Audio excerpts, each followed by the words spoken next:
Hello everyone and welcome back to Kanen Coffee. Here we have this beautiful Pavoni professional espresso machine. Now for this machine we replaced a couple of parts. We replaced the lever, the one that you see right here.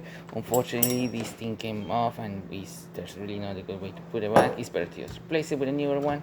And this is the newer one, as you can see, much more in better condition. We also replaced all these lever gaskets that you see here, from the group head, side glass itself as well, side glass casing of the machine, and a couple of other things that you can see right here. So we just give it a good service, making sure there's no leaks. We already had the machine on for a while, so we've been testing this machine for quite a while already to make sure there's no any leaks coming out from the group head, steam one, side glass, or anything like that. So as you can see, it's looking great.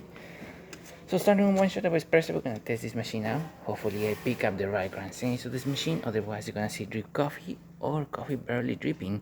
And alright, let's do it.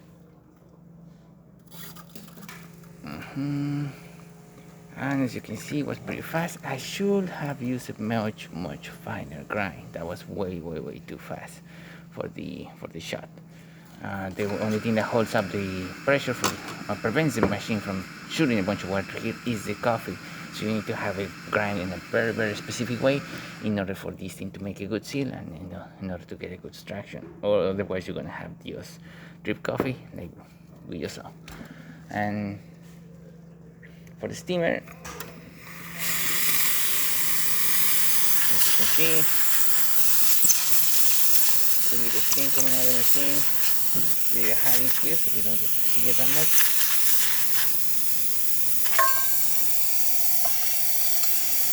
There you go. Looking great. Really good steam, really good pressure coming out of the machine itself. Working perfectly fine. And there you have it, a Pavoni professional working once again. So thank you so much for preparing Kanen Coffee. Please subscribe to our channel for more content every day, and thanks for watching.